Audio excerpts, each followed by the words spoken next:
taxes, immigration, the big, beautiful bill with Oklahoma Senator James Lankford. 2, the Starbucks kids are on protest because they don't want to have to wear a uniform. They don't want to have to wear a black T-shirt. But it highlights something to me. The power, the resilience of legacy brands, from Disney to sports radio to Starbucks. 3, Joe Biden might have needed a wheelchair.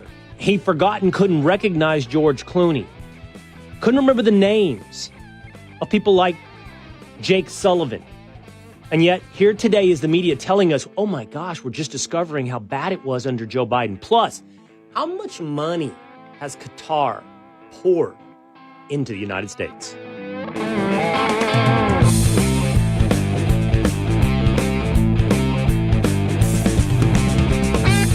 It is the Will Cain Show, streaming live at foxnews.com, on the Fox News YouTube channel every Monday through Thursday at 12 o'clock Eastern Time. Also at the Fox News Facebook page.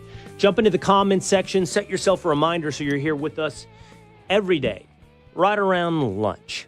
If you comment on the show, we bring you into the show. You're a member of our audience, not drive-by viewers, but a member of the Willisha. If you're listening on radio, we hope you will subscribe to us on Apple or Spotify. Leave us a 5-star review, if, of course, you think it's so well-deserved. And also find yourself here as a member of the Willisha. Tinfoil Pat is back from vacation. We got Two-A-Days Dan in the house, the crew back together here today. I can't get off of my high. I'm riding on a Cooper flag high, which has sent me really watching, listening to a whole host of media. I'm just consuming the new era. Plant the flag in Dallas. But it has me thinking about something like legacy media, legacy brands, the power, say, of Disney or Starbucks. That's put to the test right now. You got to see some of these videos, hear some of this sound from the kids at Starbucks. You're gonna really enjoy this one, I think. Stick around here. Plus, the new reporting, Original Sin. Jake Tapper has the temerity on CNN to now report and write a book on the failings of Joe Biden, his physical infirmities, his brain rot. And yet they covered up for it. Breaking news, the media covers how they covered up the problems with Joe Biden. I've fallen down the rabbit hole of various subjects over the last couple of days, one of which is while Donald Trump travels around the Middle East, somebody brought this up to me. They brought this up to me at a party 2 weeks ago, and today it's reported by the Free Press. How much money Qatar puts into the United States of America? Colleges, politics, soft power. But I did then want to know, well, if politicians had to wear, suits like NASCAR badges, what other countries would be on the jacket? How much money from Israel? How much money from China? How much money from Saudi Arabia? We're going to dive into that coming up here in just a moment on the Will Cain Show. But let's get started with story number 1.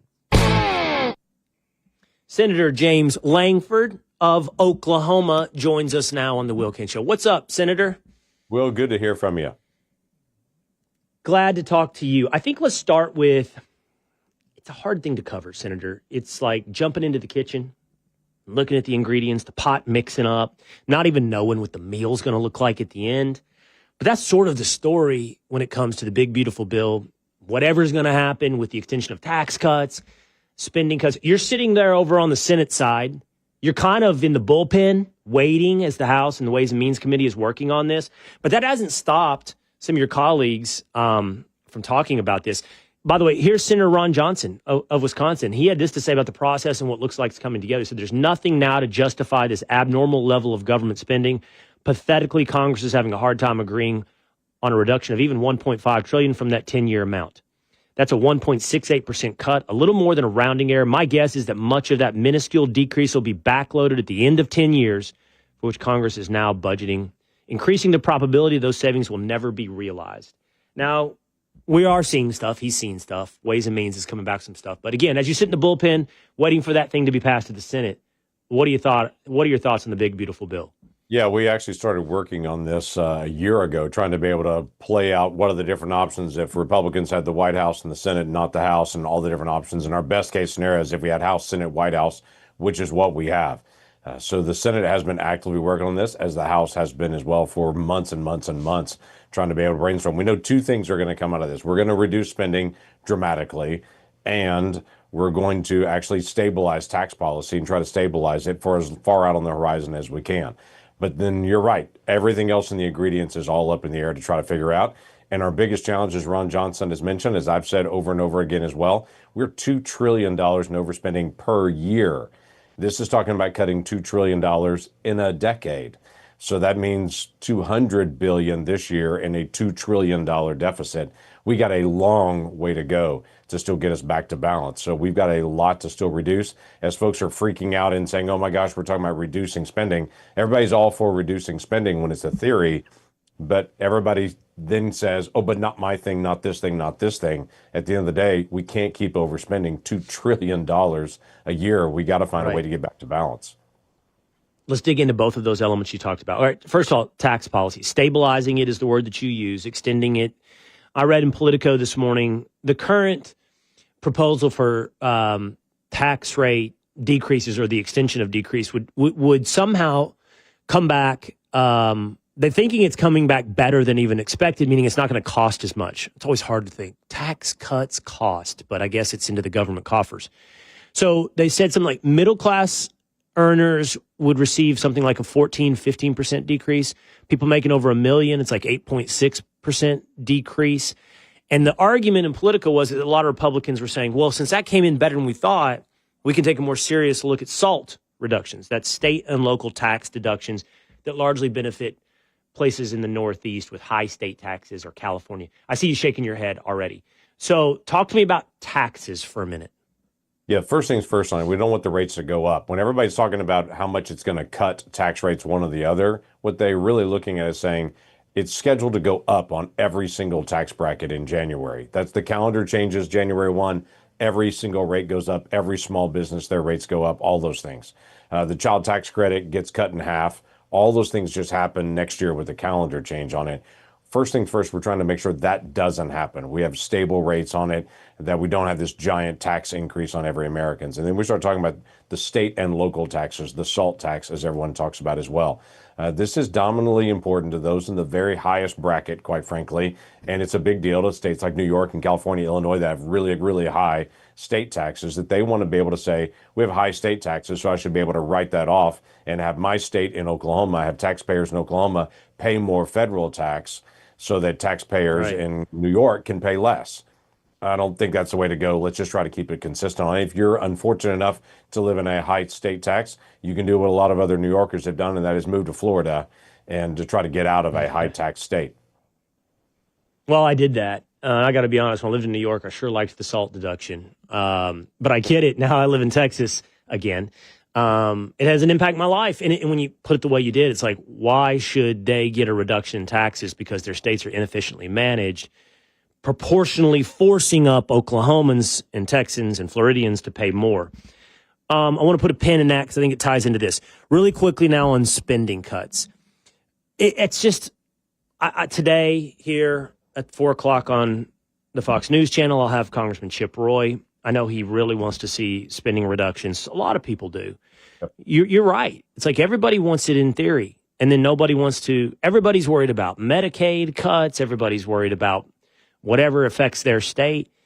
So the reality is, and I think you're going to appreciate the reality of compromise in a moment when we talk about immigration, but the reality is you got different kinds of Republicans. So what do? Right? You need them all. So what are you going to do with New York Republicans or whoever it may be? They're like, you can't cut Medicaid. You can't cut. I mean, we have to cut, to your point, theoretically and academically. But how you do it politically? Yeah, and that is the challenge. It's funny. I have folks in Oklahoma that'll catch me and say, just do what we need to do. We all know what needs to be done. I was like, that's great, except for I've got New York Republicans, California Republicans, Illinois Republicans, that they're looking at this from a different perspective on it. They're definitely Republicans. We're in a majority in the House because that they are there. They also bring a perspective from their state. Welcome to the United States of America, where we all get together. We have to make decisions on what affects everybody. We run our tax policy in Oklahoma for state taxes as we want to be able to run it. But on federal taxes, we've got to all come to agreement on how this is actually going to be done. So it is important that we sit down with everybody and figure it out. And that's just part of the challenge of it. But it's actually, we're the greatest nation in the world. We can solve these problems. We'll figure it out. I need to get some New York Republicans on. Okay, you talk about spending cuts, like, so where do they come from if you're so opposed? Yeah, by the way, there's a bunch of places they found a bunch of them, like on Medicaid. The Medicaid, they're adding a work requirement to it, which is something we're for as well, to say if you're able-bodied individual with no kids, you should be working. That's requirements already there if you're going to get food stamps. You've got to be working if you're an able-bodied individual without kids, but that's not true for Medicaid. That's a $400 billion savings, and it's not kicking people off Medicaid. It's actually saying when you get a job, you get employer-provided health care. Now you got health care provided by your employer, not by your next-door neighbor as a taxpayer. That's a better way to do it. It helps them get better insurance. It helps the federal deficit spending as well. Well, on that note as well, I don't understand the Medicaid reimbursement from the federal government. Like, meaning this little tax credit workaround, and that's benefited a lot of southern red states where they make this deal with the hospitals. You jack up the prices, we'll charge you an extra tax. That allows us to inflate our ask back to the federal government. And it's zeroed out between the hospital and the state, but guess who pays more? The federal taxpayers. And a lot of red states get to benefit. A lot of red states benefit. But hey, that doesn't seem right to the federal taxpayer. Almost every state in America takes advantage of that little loophole. It's called the provider tax, and they'll put it on nursing homes, they'll put it on hospitals, they'll put it on dental plans. There's all kinds of things that states will do because states have a requirement. They pay a portion, federal government pays a portion of Medicaid, and the states will say, well, we don't want to pay a portion, we'll make the hospitals do that, and we'll give them this deal that if they'll give us a little money, we'll give it right back to them, and then we'll all get more. And states like California then use that money to be able to then give illegal immigrants Medicaid benefits through their state program. So yes. What percentage of Oklahoma? What percentage of Oklahoma is on Medicaid? You know what? I don't know the exact percentage on that one. It's probably somewhere in the 20s on that. So it's a high 20s? Percentage. You got a lot of disabled individuals that are there. You got folks that are deep in poverty that are in that percentage. So there's a lot of folks that are there. That is their safety net health care. I don't mind having a safety net health care. What I do not like is having people not legally present get access to it, or someone that should be working that's not working. They're just getting benefits, federal benefits. Work is not punishment. Work is actually purpose. And so if we just give people benefits and they're not working, we're literally telling them you don't have a purpose when they do. They need to get up and do what God's called them to be able to do and what he's gifted them to do. Go to work, go actually benefit all of society. And we don't have to carry you in that. I appreciate you saying you didn't know. I really sincerely do. I believe that Tennessee, or maybe it's Kentucky, between the two neighboring states, one of them's 20%, one of them's like 35%. There's some states where 40% of the population is on Medicaid, and that shows a real expansion of that program beyond its intentions, you'd have to think. Senator, I've had your colleague, your fellow Oklahoman, on several times. I know he's from eastern Oklahoma. He's a member of the Cherokee tribe. I like to give him a hard time about things. I met you once in Oklahoma. Where are you from? I'm from Oklahoma City, right in the middle. Okay. Big city Oklahoman. Come on. And what do you? The Oklahoma City Thunder are going to head to the finals soon in the NBA. Oh, here we go. You guys are really good, and I think this Thunder could be good for a long time to come. By the way, have you always been? Are you a sports fan? I know you come from a religious background. Meaning, aren't you a minister as well? You always been a sports fan? I'm a college football fan more than I'm anything else on it, but I definitely enjoy the Thunder as well. They've been a great team for a long time and had some great players on it. But my number one sport is always college football. And which are you, Poke, or are you? Oh yeah, OSU Cowboys. I mean, all my OU staff and the folks that are around my states. Half my states OU, half my states OSU. But my daughter went to OSU. My money went to OSU, so I'm definitely a Cowboys fan. Okay. Okay. All right. Good. Good. Yeah, I'm happy to get to know you a little bit more and share who you are with our audience as well. I was with a bunch of Oklahomans, honestly, about a week ago. I was with the Attorney General of Oklahoma. We talked a lot about some of the problems in Oklahoma when it comes to the legalization of marijuana, what it's done to that state, how it's invited, in the cartels and the Chinese syndicates as well. His warning was, do not legalize marijuana. No, it's awful. It absolutely has destroyed our farming. It's destroyed our water base. It's destroyed our electricity in our rural areas. The illegal crime has come in, the human trafficking that's coming in, Chinese immigrants that are coming in to be able to work these grow houses that are illegal grow houses, bringing in Chinese prostitution at the same time. It has absolutely been awful. And for all the folks that said, hey, if we legalize it, we can tax it, it's all going to work great. Let me just tell you what's happened in our state with just the crime. And the other thing is, they said, well, kids can't get access to it. Oklahoma, the year before we legalized marijuana, was 43rd in the country in youth marijuana use. Now we're third in the country in youth marijuana use. Oh my gosh. Just 8 years. So yes, you get a free access to marijuana for folks all over. That ends up getting the dramatic rise in youth marijuana use as well. We can fight about marijuana use among adults. There is no argument that marijuana use among children does hurt their development, does impair them long term on it. There is no question about that. Every study that's been done. So yeah, it's a big problem. I want to do that. I want to dig into what's happened to Oklahoma. That's fascinating stats. I know you have to go. I do have to ask you just one last question before you go. I hinted at compromise a moment ago.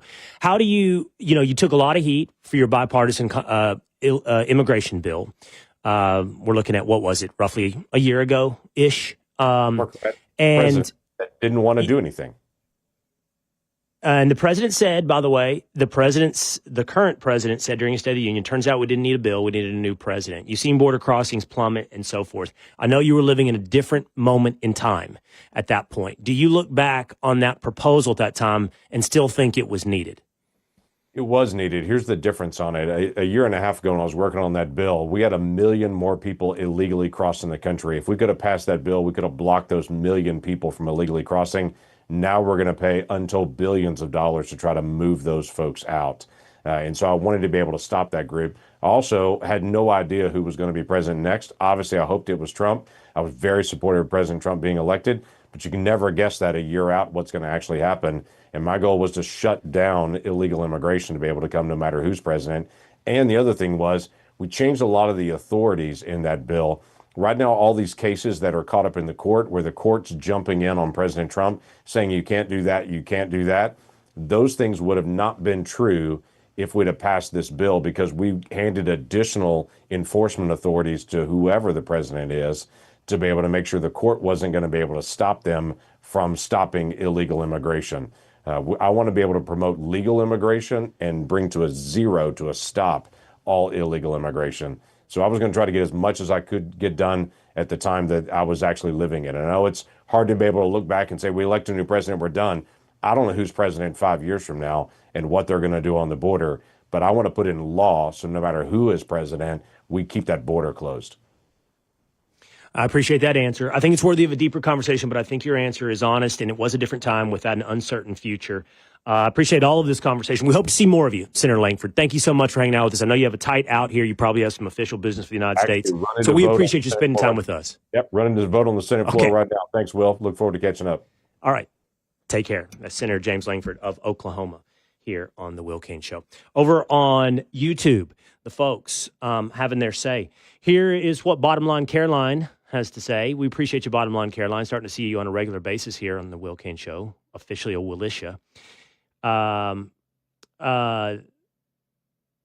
Here we go. Bottom Line Caroline commented about yesterday's conversation about the protesters outside New Jersey, outside of the detention facility, singing now, not protesting, not rioting, not being arrested, but rather singing. Singing is sort of the way of the day when it's not violence. It's theatrics. And that's what's happening at Starbucks. So Arizona on YouTube says, quit Starbucks a couple of years ago. Pretty disgusting who they hire now. Six Strings Ninja says, they can keep their bitter brew. It's overpriced swill. Patricia Berry says, never liked Starbucks. The price alone was enough to deter me. Jerry Daughtry, also frequent commenter, member of the Willisha. The world runs on Duncan. And then finally, Susan Wing. Lankford needs to vote with President Trump and MAGA. All right, you see people hinting there about Starbucks. So what's going on? Well, you got to hear. You got to see what's happening at Starbucks. But it does lead to a deeper observation and thought I've been having about the power, say, of Disney. The power, say, of Bud Light. The power of Starbucks. The power of legacy. Next on The Will Cain Show.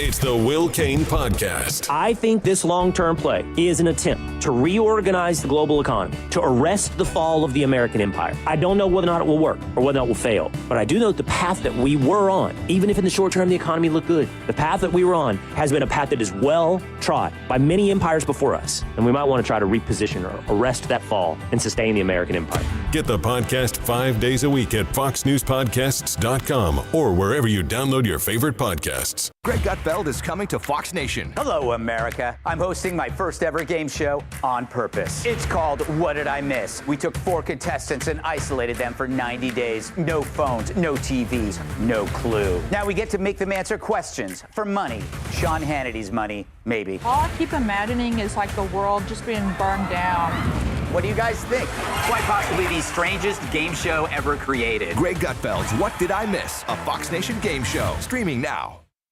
From the Fox News Podcasts Network. Hey there, it's me, Kennedy. Make sure to check out my podcast, Kennedy Saves the World. It is 5 days a week. Every week, we check in with Jimmy Fallon, bring in authors for the book club, and even treat some of your favorite Fox personalities to a very special happy hour. Download and listen at foxnewspodcast.com or wherever you listen to your favorite podcast. Kennedy Saves the World. America's listening to Fox News.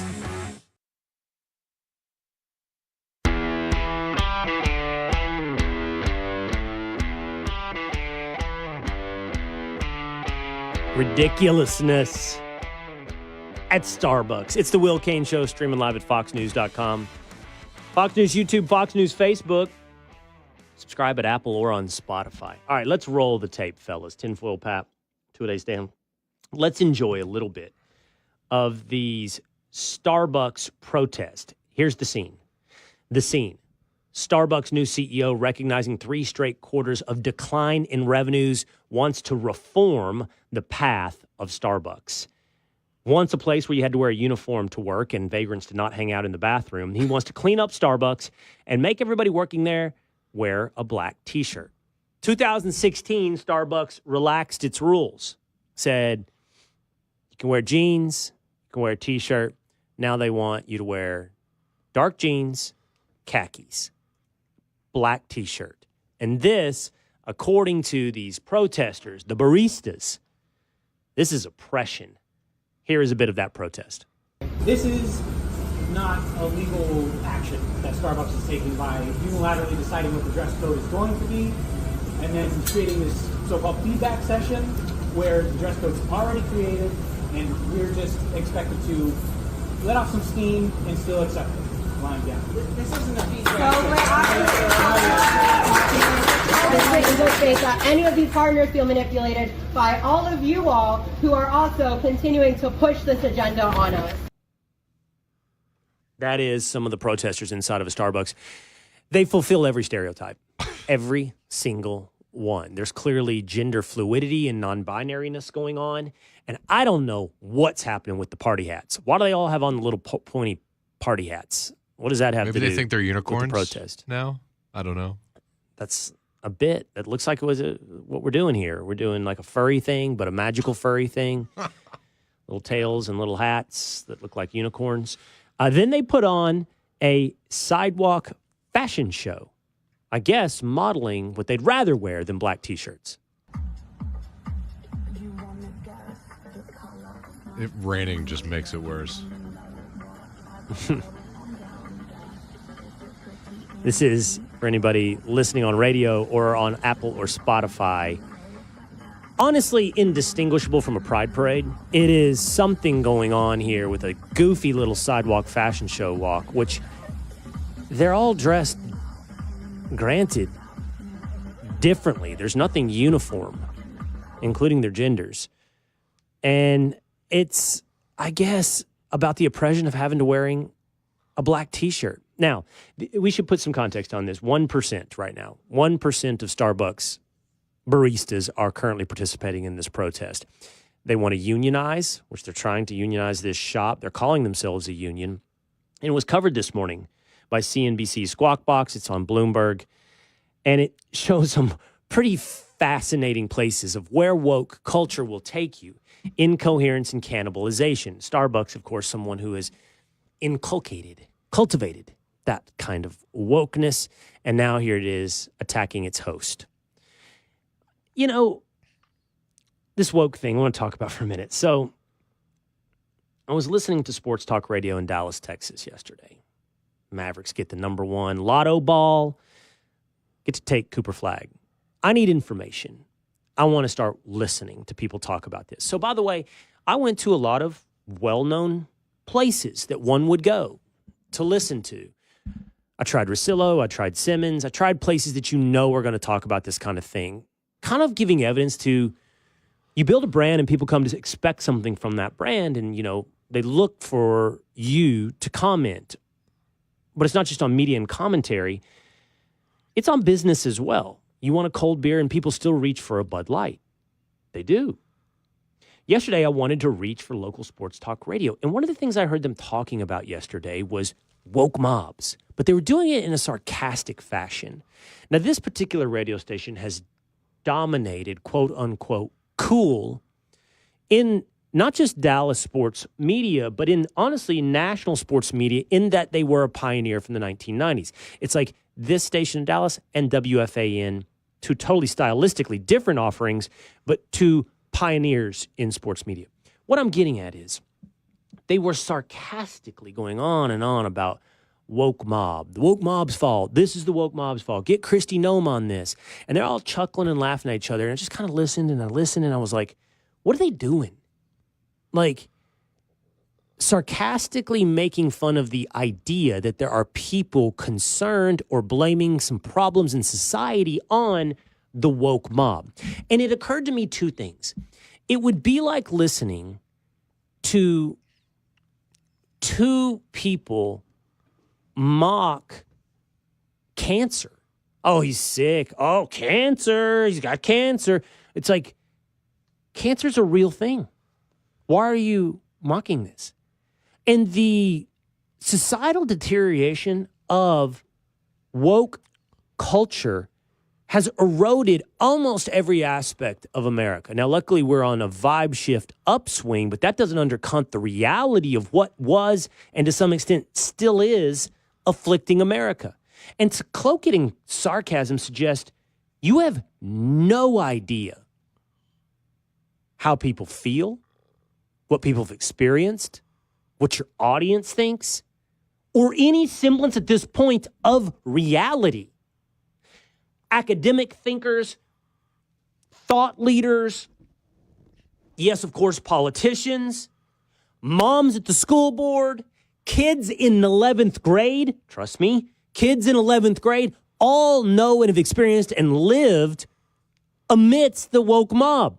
And because of a couple of 55-year-old has-beens think it's still a source for derision and sarcasm, really lets me know you're trapped in 2007. Hey, Keith Olbermann, he ain't a thing on MSNBC no matter how many camera shifts he did 15 years ago. Hey, George W. Bush isn't president anymore. And it's not sarcastically cool to talk about the war in Iraq. You're not in because you're left. In fact, you're out because you think it's still 2007. Your 55-year-old has-beens completely out of touch with society, your audience, and the vibe shift of America. And yet here we live today, and you think it's a source of sarcasm. I got an idea for the next bit. Cancer. Who thought? Yeah, what a thing. Stupid. Cancer. That being said, I listened. Power of legacy. Dominating for decades. And it takes a long time for that to deteriorate. You and I can be mad about Disney, right? Legitimately. Can you honestly say you don't watch any Disney movies ever? Or if they come out with a sequel to a franchise you've been a part of your entire life and your daughter says, I want to watch, you don't patronize Disney?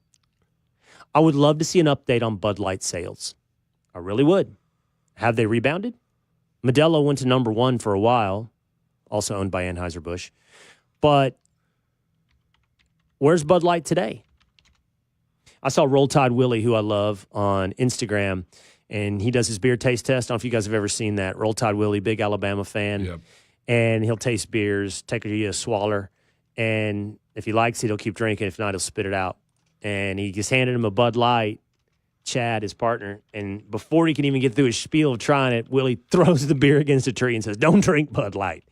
And it made me think, okay, it's still there. Is it? Or Bud Light sales back? Because efforting. The power of legacy. Let me know when you have that 2 days. I can hear you and see you typing away on the latest on Bud Light sales. I just think that what I've realized as I think about this is we know this. In business, there's such a thing called goodwill. And goodwill, once earned, is extremely valuable because goodwill can extend for decades. But it's also why you don't toy with goodwill, because once you burn it up, you do not get it back. Okay? It's incredibly resistant. But by the same token of having earned it, you can lose it. I mean, I still listened. We still watch Disney. Some of us, I'm sure, have gone back to drinking Bud Light. I was never a Bud Light guy in the first place, so it wasn't that hard for me. I was more of a Miller Lite guy. Same. Coors Light. What do you see on Bud Light, 2 days? All right, so we got some numbers. As of the first quarter of 2025, Bud Light continues to face challenges in the U.S. market. Anheuser-Busch InBev reported a 6.1% decline in U.S. sales volume and a 5.1% drop in revenue compared to the same period last year, which marks the 8th consecutive quarter of declining sales for the company. Wow. Guess it hasn't bounced back. I guess it does show goodwill earned can be goodwill lost. And that takes us full circle.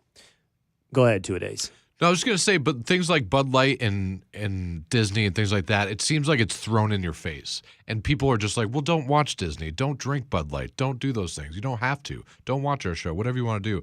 But when it starts to come into your real life, you were saying, it's very, very different.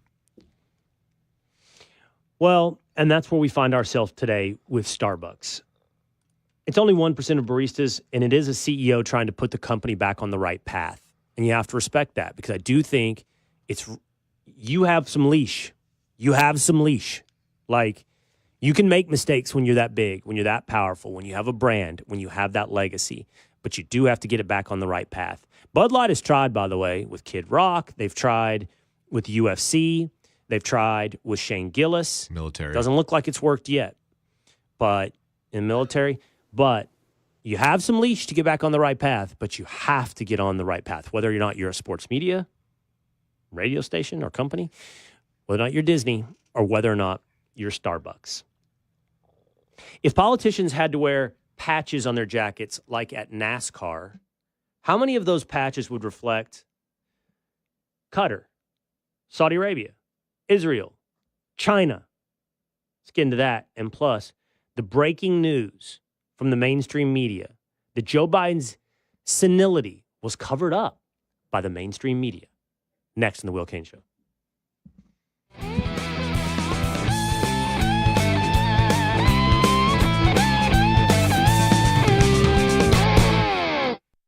Every hour of every day, Fox News Radio is there with the latest breaking news and information you rely on. This is a Fox News alert. I'm Lisa Brady. I'm Dave Anthony, Fox News. With Fox News correspondents around the globe. At the White House, Simon Owen in London. On Capitol Hill, Jared Halpern, Fox News. The news that matters most to you. The top headlines, all in one place. Listen and follow the Fox News Hourly Update at foxnewspodcasts.com or ask your smart speaker to play Fox News. It's Rachel Campos Duffy. Join me for Fox Noticias, a show that breaks down the news of the day with a focus on the kitchen table issues that matter most to our community. Politics, the economy, immigration, and cultural trends. Weekdays at 4 p.m. Eastern on Fox Deportes and available at noticias.foxnews.com, the Fox Noticias YouTube page, and Fox Nation. Or listen and follow the podcast at foxnewspodcast.com or wherever you get your favorite podcasts. I'm Benjamin Hall, Fox News senior correspondent and New York Times best-selling author, and I'm searching for heroes. Every Monday, I'll speak with a few silent but noteworthy heroes, everyday people who illuminate stories of compassion and are true embodiments of heroism. Make sure you subscribe to my podcast, Searching for Heroes with Benjamin Hall, wherever you download podcasts, and please leave a rating and a review.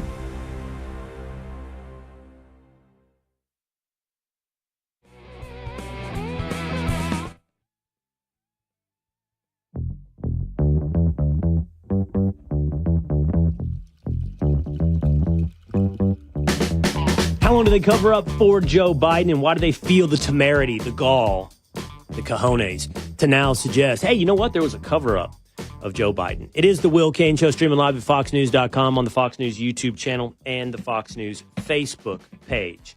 Hit subscribe, please, at Apple or on Spotify. Lawyer, former chief counsel for the House Judiciary Committee, Julian Epstein, joins us now on the Will Cain Show. What's up, Julian? Hey, Will. Thanks for having me back. Always good to have you on the show. I think I do want to start with Joe Biden in the mainstream media. CNN's Jake Tapper, along with Axios's Alex Thompson, has a new book out revealing a lot of the details and the extent to which Joe Biden's infirmities, his inabilities, were covered up. Here's a little sample. Okay, here's a little sample from Axios, which, again, one of the authors works for Axios. Biden's physical deterioration, most apparent in his halting walk, had become so severe that there were internal discussions about putting the president in a wheelchair. They couldn't do so until after the election. And really quickly, Julian, then there's this about George Clooney and whether or not Biden could even recognize George Clooney. I'll read an excerpt. You know George, the assistant told the president, gently reminding him who was in front of him. Yeah, the president said to one of the most recognizable men in the world, the host of the lucrative fundraiser. Thank you for being here. Hi, Mr. President, Clooney said. How are you? The president replied. How was your trip? Clooney asked. It was fine, the president said. It seemed clear that the president had not recognized Clooney. It was not okay, recalled the Hollywood VIP who had witnessed the moment. That thing, the moment where you recognize someone you know, especially a famous person who's doing a effing fundraiser for you, it was delayed. It was uncomfortable. George Clooney, the aide clarified to the president. Oh, yeah. Hi, George, said Biden. It's, the funny thing about it is, Julian, it's just not surprising. We already knew all this stuff. And yet here we have the mainstream media telling us what we already knew. That's right, Will. I mean, look, this is a incredible indictment of the people around Biden who were telling the country that they were the saviors of democracy while they were gaslighting the public, that the guy in charge of preserving and running our democracy wasn't capable. So it's an incredible indictment of the people around Biden, but it is a bigger indictment of the news media that is now covering their asses by saying, hey, we were lied to and we were hoodwinked by the Biden staff, when in fact they knew all the time that Biden was not capable for a second term. You can go back, Will, to August of 2021 during the Afghanistan debacle. And Joe Biden was interviewed by George Stephanopoulos about whether his military advisors agreed with a complete pullout. And they didn't. The military advisors thought we should keep a skeletal crew inside Afghanistan to prop up the Afghanistan government and prevent Taliban takeover. And he said to George Stephanopoulos in that interview, oh, all the military advisors agreed with me. And all of those three military advisors completely denounced that or disagreed with that in congressional testimony. So the president, as early as 6 months into his first term, didn't know an essential, critical view of his military advisors on a critical national security issue. And then you go through the years after that, and there are just hundreds of examples of the president not being capable. I wrote a piece for the Wall Street Journal in 2023 that I got a lot of arrows for, saying the president is not capable for a second term. And here's the bill of particulars. Here's the receipts on why he's not. And I got, nothing but daggers from the left on that. But the point about this, when Jake Tapper and Chuck Todd and all the rest say we were lied to, no, they weren't lied to. They knew all along that Biden showed all the signs of not being capable, even of completing the first term, never mind the second. And they chose not to report it. And they chose not to report it not because of the lies that the White House were telling them. They chose not to report it because they're partisans, and they completely betrayed their professional responsibility to go after evidence on a big story because they were basically in the tank for the Democrats. And it's part of the reason that the public has such low regard for the mainstream media. And it's part of the reason why people are turning away to programs like this. So I think the news media now they're trying to make a buck, and they're engaged in all this pearl clutching about how I can't believe that they pulled this over on us. No, you did it to yourselves. You were part of the lie. Right. You told the lie to the news, to the public. Joe Scarborough, I've never seen. I think this is the best version of the president we've ever seen. I mean, it is pathetic. I mean, it makes Pravda look like they're independent. So this was, and I was saying this. I was on Fox. I was on News Nation. I was writing for various different publications saying this is a massive lie that the Democrats are playing. And, let's use the word collusion. The media, the mainstream news media, was completely colluding with the Democrats on this. I was frankly disgusted by the whole thing. I want to go into the two areas for a minute, a little deeper, that you just highlighted, the administration itself, but the media. The media is trying to run out the idea that they were duped, that the White House stonewalled it, pulled this out, covered it up, and it was, the quote you often hear is, very difficult to do your job. Well, then why was it so easy? Set aside Fox, okay? Set aside why was it so easy for Fox to see reality. Why was it so easy for the American people to see reality? Like, American people knew. They knew because they have eyes and they have ears and they have common sense and they could see it. So this idea that you were just stonewalled by some incredible Machiavellians inside of the White House that kept you from telling the truth. And oh, by the way, we're not doctors, so we can't diagnose Joe Biden. Get out of here, man. You've never had less investigative curiosity. But what I'm curious about, what I'm interested in, is not the why. We know the why, and you nailed it. It's really simple. The why is simple. You didn't want Donald Trump to win, period. That's it. You were against Donald Trump. But it's the path forward. I do find just an obscene level of grotesqueness. And I'm not targeting this one guy individually. I mean, I do think you have to point out that Jake Tapper did this exact thing on CNN, and now he writes a book. But you point out Joe Scarborough as well. There's so many of them. And I don't know how they look us all in the face. And by the way, this is just one issue, because we could have the same conversation on the origins of COVID, on a whole host of issues. There's like a dozen long where we could have the same conversation. I just don't know how they look us all in the eye again and tell us that we're the real truth tellers. Well, this is journalistic activism. They are no longer looking to sort of inform the American people of the debate that's going on in our civics and in our polity, and they're picking sides. And in the case of Biden and the Biden cover-up, the Wall Street Journal did an extensive report that interviewed 50 people, 50 insiders who all said they saw evidence of this, and the rest of the news media ignored it.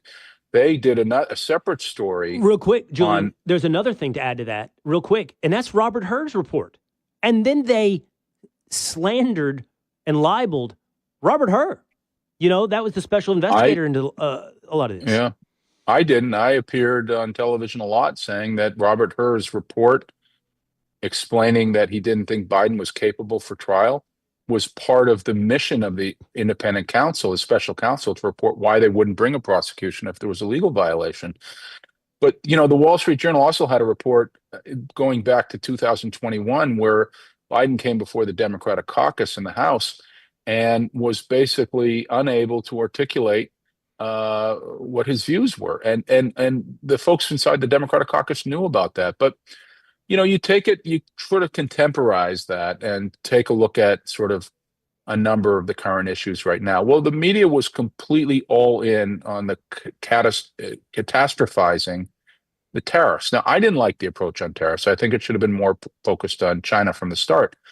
But you notice that the news media and all the experts were sort of wrong about what tariffs were going to do to the economy and how bad of an impact. The market is above when Trump entered.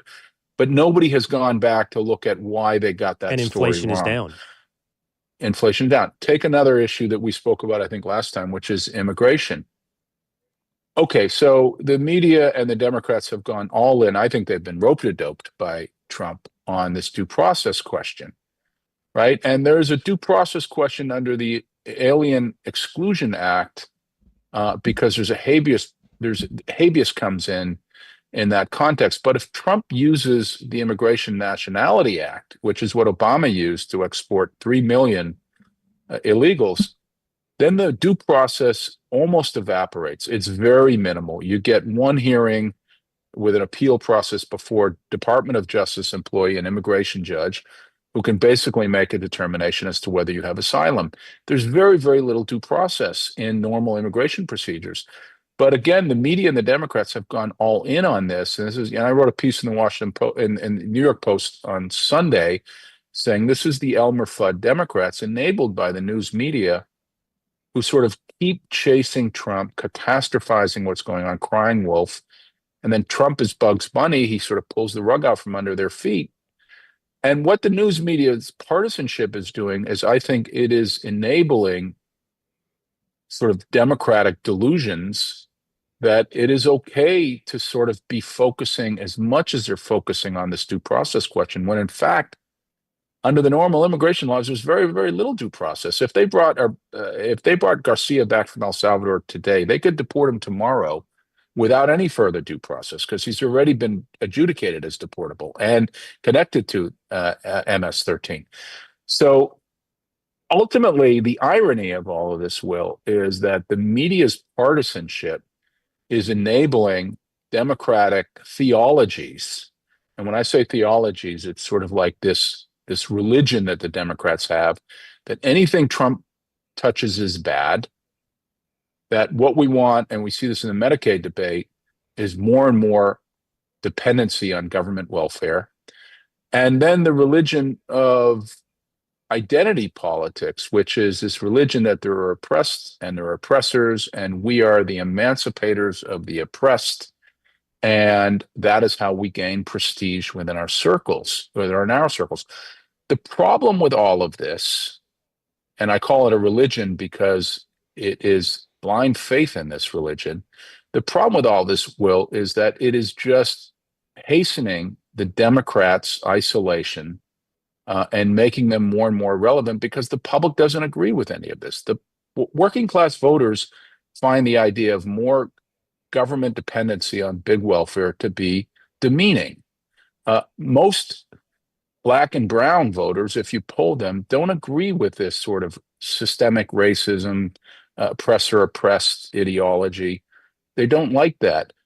Most voters want to see people not just in a sort of knee-jerk way oppose everything Trump. They want to see Democrats working with Trump where it's appropriate, and then opposing him where it's appropriate. I'll give you an example. On tariffs, Democrats missed a huge opportunity to say, hey, we do have unfair trade. We are being taken advantage of. But I've got a better way to deal with tariffs. I'm just going to focus on China. I'm not going to tariff the rest of the world. And I'm going to send the signal to the other countries that if you don't come clean and play fair, this is coming your way at some point in the future. That's how I would have approached tariffs. That's not opposing Trump, not necessarily buying into everything. That is an intelligent third way to approach what he was doing. And they sort of Right. they sort of completely miss that opportunity because they're so blinded by this. We have to oppose maximally everything Trump. It's really, really good answer. It really is, Julian. Like, I think you put into better words something that I've been trying to articulate. It is a theology, and it has run them in the Bugs Bunny, Elmer Fudd style into so many box canyons, dead ends, where they are championing incredibly unpopular positions simply out of animus to Donald Trump. And, let me give you another. Go ahead. Sorry, I didn't mean to interrupt you. No, I just wanted to give you another dimension to think about this on. So you and I can see the Elmer Fudd Bugs Bunny, and they can read the same polls that show their approval ratings are in the 20s or 30s. Maybe the best poll for them is in the 30s. So why is it that they can't figure out a way out of this box? Why can't they move to the moderate center the way Bill Clinton was in the 1990s? And what I'm starting to believe, Will, is that the progressives that have overtaken the party don't really care about winning elections anymore. They're not playing to the broader electorate. What they want is to become celebrities within the small progressive bubble that speaks for maybe 10 to 20% of American voters. It's good for their fundraising. Mm-hmm. It's good for their celebrity status. It's really a form of self-dealing because it advances their social capital. It advances their fundraising. It's good for the NGOs to raise money, but it rests on a theology that is at odds with I think the empirical data, and at odds with the common sense instincts of most voters. And so there's a form of self-dealing that's going on amongst the Democrats, particularly controlled by the progressives, that serves their interests, but it does not serve the party or does not serve the country's interests. And that'll be put to the test in 2028 if the party if they will nominate somebody like AOC or if they can find some more reasonable figure. One more thing on Joe Biden. This is the obvious question. This goes back to the administration side, not the media side. If it is so obvious, and it is, the status and the condition of Joe Biden, who is running America? This is a tough answer, and it's a sad one. But I think the staff was, while they were writing scripts for Biden, that the Democrats were going to save democracy. So what's a greater threat to democracy? Gaslighting the public that you have a ventriloquist presidency and that the guy in charge is really in charge when they know that's a gaslight? And then they're saying, well, but we are, at the same time, they're saying out of the other side of their mouth, we are the defenders of democracy. I mean, it is almost, I wish Tom Wolfe were still alive. It is a bonfire of the vanities moment. It is something that is so rife for satire, but it's more than a political issue, Will. It's a cultural issue. It's a cultural issue where the left has this, I think, delusion that they have such a messianic mission that the ends justify the means. And this should be disturbing to everyone, regardless of your party, regardless of whether you're a Democrat or a Republican or an independent. It should be disturbing, and they should be held accountable, and the news media should be held accountable. All right, let's talk about Donald Trump's trip to the Middle East for a moment. First of all, I found this particular sound from Donald Trump absolutely fascinating in speaking yesterday. Watch.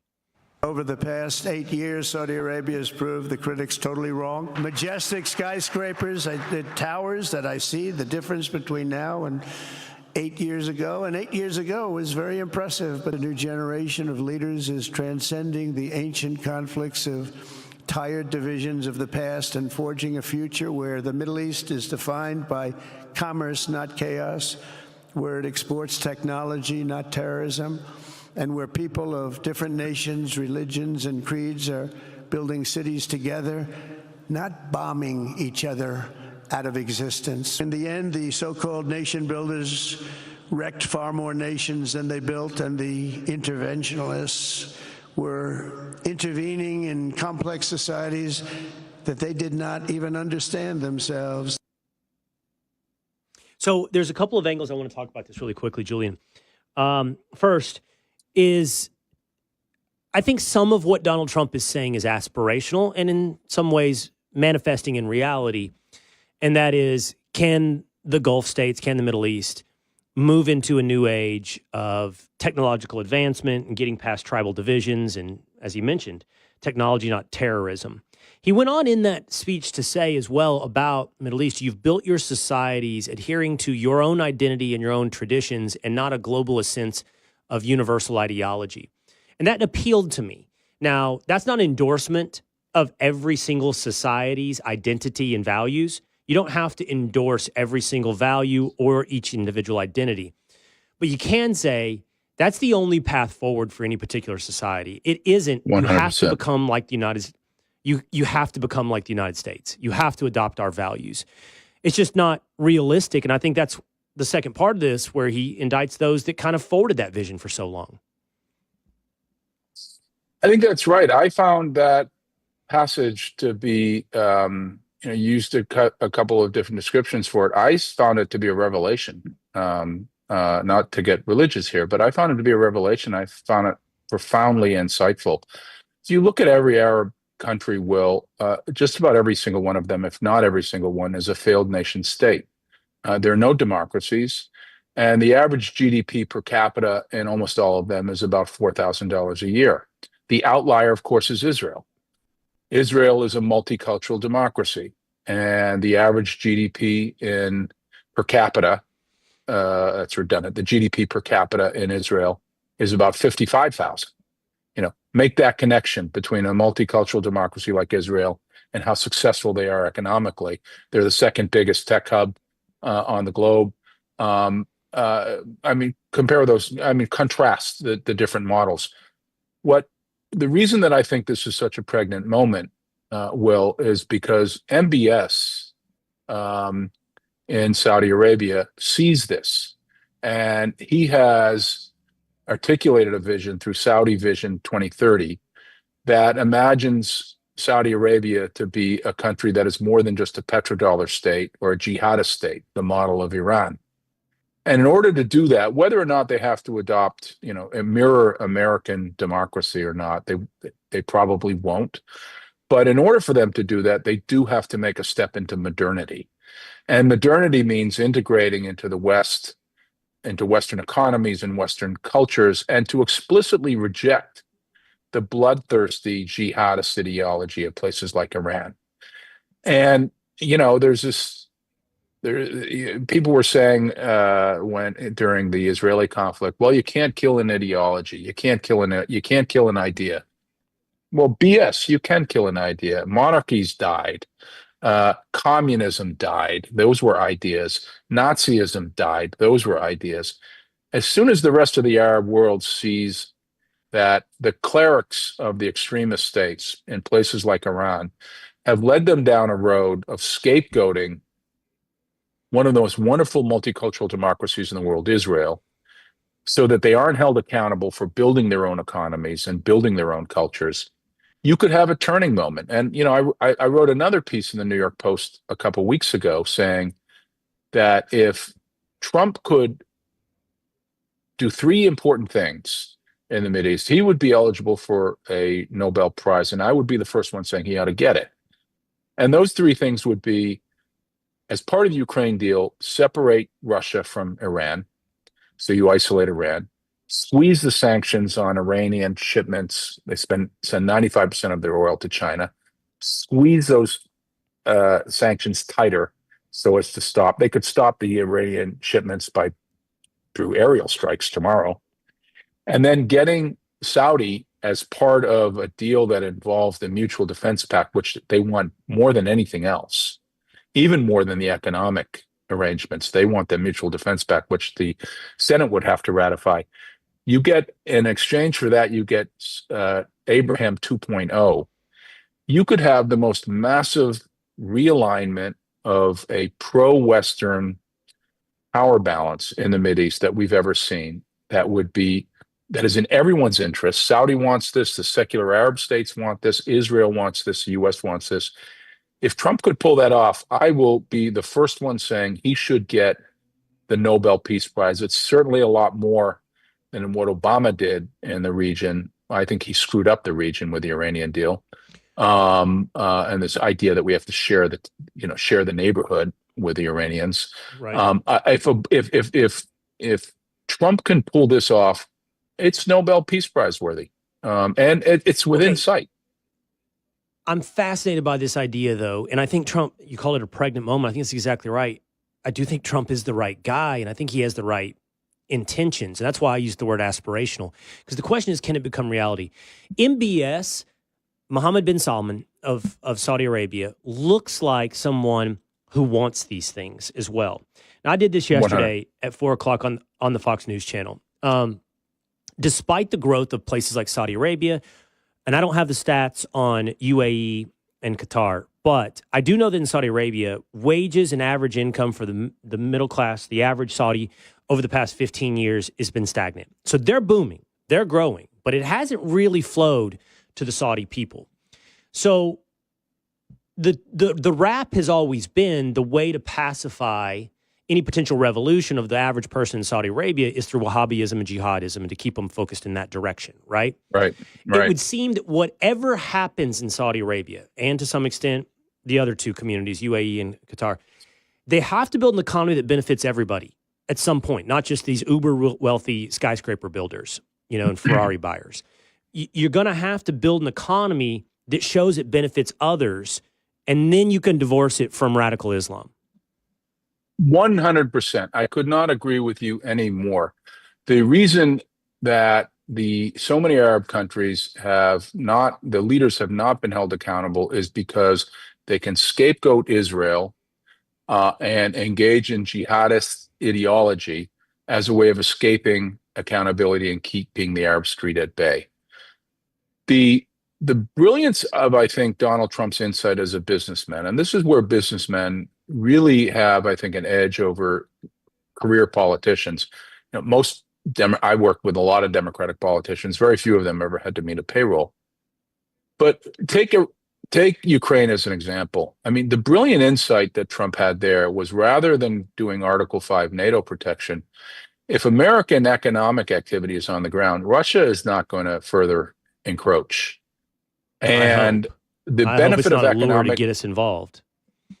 Well, okay, we can have that conversation. But turning back to the Mideast, if in fact, and I think this is Trump's vision, if in fact you can engage Saudi Arabia and integrate Saudi into the Western economy in such a way that more industries start growing. I mean, they want to be an AI hub, they want to be a tech hub. They want to get into all kinds of different sectors. If that happens and they are integrated into the Western economy, I think as just a matter of pure economics, the only way they do that is to move more towards a free market system. And as you move towards a free market system, as we've seen, every decade since Adam Smith, you will necessarily see a rising tide lifting all boats.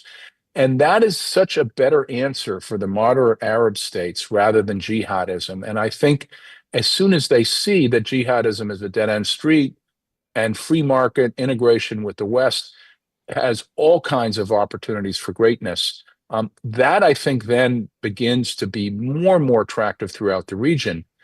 And this is why I think I wish Trump was visiting Israel when he was on the trip. I wish there was a little bit less of the stuff going on with Qatar, although I know Qatar plays an intermediary role. But I think the brilliance of the economic approach of Trump is that I do think it's part of a reformation of the Middle East and a transformation towards a more pro-Western, pro-Israel shift in the balance of power that will be magnificent if he can pull it off. Okay, this is the last thing on this I want to talk about. So the real question is kind of like, what is the long-term vision of these countries? We talked what we think might be MBS's vision. You brought up Qatar. UAE is in there as well. I don't think Trump is visiting Abu Dhabi or Dubai. I don't know if he's stopping in those places on this trip. But I spent some time looking at this. The Free Press wrote about it. I've actually been thinking about this for a couple of weeks because I had a guy bring it up to me, Julian, and that is Qatar's spending in the U.S. by category. Qatar is thoroughly integrated into many, many U.S. institutions. Here's a quick oversight. $30 billion in business interests and investments in the U.S., $20 billion in energy plants and export facilities, $30 billion in weapon purchases, colleges and universities getting close to $7 billion donated by Qatar.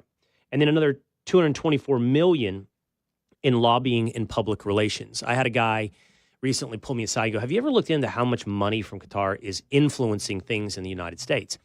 Now, being someone who's like, okay, but I need to contextualize that, I looked up this morning how much foreign influence is coming from Qatar, how much is coming from Israel, how much is coming from China, how much, I did a quick look at Saudi Arabia as well. And because I'm curious, right? I want to know, like as an American politician or American university, how much are other nations' interests and money influencing what you're doing?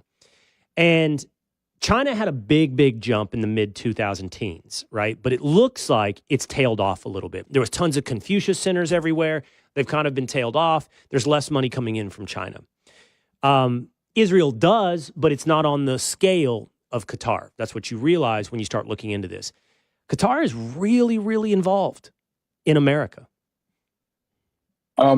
It is, well, when you say you looked up the figures, one of the problems is, Will, we don't have accurate figures. We don't have an accurate accounting. And I think Stefanik and others have made this point. We don't even know the information. But you mentioned the Free Press report, and they did a superb report showing, I think, Qatar and China had 29 billion, 30 billion coming into places like educational institutions. The Foundation for the Defense of Democracies, which is another superb group founded by a good friend of mine, has done just incredible work on this. And they have shown that it's not just universities, it's not just think tanks, but they have law firms. This is Qatar. They have law firms on retainer. They have money heavily invested in the venture capital industries in the U.S. The amount of soft power they are waging, and again, they have financed, Qatar is simultaneously financing terrorism throughout the world and housing Hamas. The City Journal has done a superb story on the influence of Qatar and China, particularly in universities. I think the answer to the question is we don't know how much influence there is, but and influence for what? What that takes us back to the MPS thing that I introduced. Influence for what from Qatar? Right, and we know that a lot of these student protests that are pro-Hamas protests on the campuses, you know, Yale saying we honor our martyrs, which just shows that Yale has, I think, no longer in the ranks of a place that is really teaching critical thinking, teaching ideology, more like it. We don't know how much. We know it's in the tens, probably hundreds of billions. We know a lot of it is not in America's interests. It's sort of teaching ideology. We just don't have our arms wrapped around it. And there are some moves now in Congress, which I completely support, to make sure we have complete transparency as a first step. And then I think we ought to be putting limits on this. I think we ought to be finding ways to put limits on it. It's perfectly constitutional to do that. So do you see, you're completely Julian, right. Do you see any incoherence or red flags in Donald Trump going to these countries and soliciting and accomplishing investment from these countries, which we celebrate, but at the same time now we're looking at this and going, oh, it's concerning? I don't like Trump's taking of the Air Force One from Qatar, because I don't think we're hard up enough for that we need to be getting such an iconic gift from a country that is housing Hamas. I don't think we're hard enough for the $500 million. So I don't like that, particularly after all of the criticism, which I agreed with, about Hunter Biden's monetizing his father's office for personal gain. I'm not saying that Trump would use the Qatar gift for personal use. He said it would go to the library after his presidency and sort of stay on the ground. But I don't like the image of that. But that I'm not crazy about. In terms of economic investment in productive areas of the economy, productive sectors, I think we want to be doing as much of that as we can in the Mideast, because as we were just talking about, I think that's the path forward in the region. Are there concerns about the ideological infiltration of bad players? Yes, but there are ways of controlling that, and I think we ought to be controlling that. And I think the places we ought to be starting with is the universities